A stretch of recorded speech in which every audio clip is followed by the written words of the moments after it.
Mr. Cornsey, you mentioned a minute ago that some states were better than others in their existing regulations of hydraulic fracturing. What can you tell me about what issues you might have found in Utah? Were there issues with Utah's regulations that you found inadequate? And if so, what were those? So as we appreciate the question, Senator Lee, as we worked on this, and we sat down with state regulators, with industry, with environmental organizations, with the general public, what we were looking at is what are the best management practices. So we didn't necessarily take it upon ourselves to sort of say Utah is good or bad or Kansas is good or bad. We tried to look at, where is this leaning? Where is it now? What are the best practices? And so it wasn't necessarily the case that any state was inadequate? No. And if no state was inadequate, then why was it necessary to come up with a national standard, particularly in light of the geology that differs from one state to another? Well, I will tell you that only roughly half of the states that we have oil and gas leases in, that we have oversight responsibility for, have stepped forward and regulated in this area of hydraulic fracturing. Okay, but of those states, you haven't found any to be inadequate in their regulation? Well, I'm saying we haven't taken upon ourselves to make that kind of judgment. So that wasn't the basis, that wasn't the approach that we took. But roughly half of the states that we regulate in have not stepped forward to regulate in this area. Okay. So our standards that we've just put forward would be the baseline standards on public land, and so there otherwise would not be standards on those federal lands. So that's a good point. If that's the case, if you've got a number of states that don't have any regulations at all, and you've got other states that do have regulations, none of which are inadequate, why not allow those states that have regulations that you've now acknowledged are adequate to remain in effect rather than being replaced by a national rule? And so that comes to the variance process and how oil and gas has worked. So in terms of regulation, so if the state of Utah historically has had basic standards for, let's say, disposal of water or basic drilling techniques, those would be laid against the standards that the Bureau of Land Management has put forward for federal lands.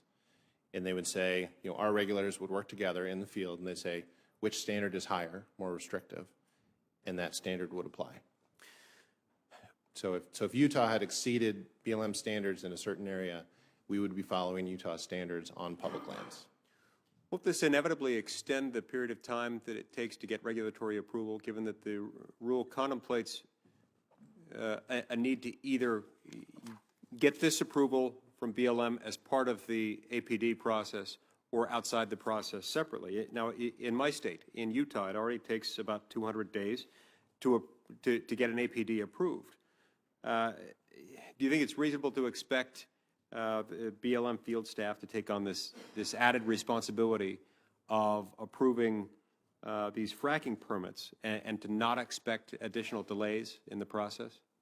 So we have looked at this, and I believe this is spoken to in the rule, that we expect the additional workload on our end is about 4 hours per drilling application. So there is additional information that we're going to be looking at. So is there an increase? Yes. Is it significant? We don't see it as such. Do I think that 200 days is a great number? I don't. And so we're working aggressively to see what we can do to bring that down. We were at 300 days a few years ago. I'm proud that we've made this progress. And this online permitting system that I mentioned earlier, I think is really going to help us step forward and hopefully make some system changes that will help permitting times across the country. Okay. I want to get back to the state-by-state issue we talked about a minute ago. If the rule allows for variances, isn't that basically what we were already doing under the process that utilized memoranda of understanding? And in the case of Utah, for example, there was a memorandum of understanding that had just recently been entered into.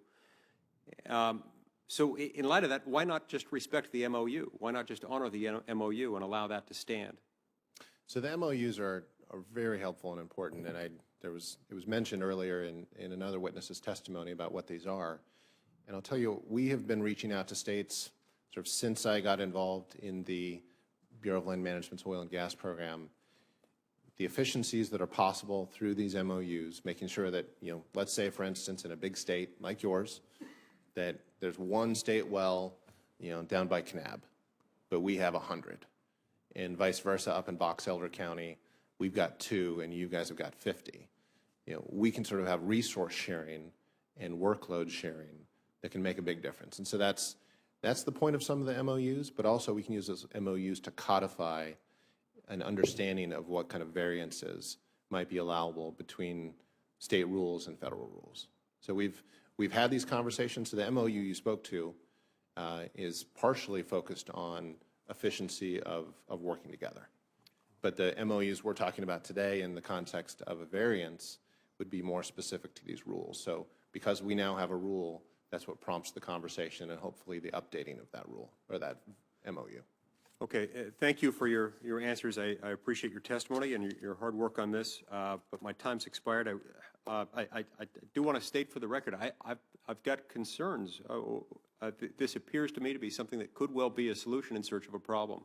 I have not heard testimony today indicating a single problem with a single state's regulation of hydraulic fracturing, not a single one. And in light of that, I struggle a lot with the idea that we need a new national regulatory scheme. Yeah, thank you, Mr. Chairman. Thank you, Senator Lee.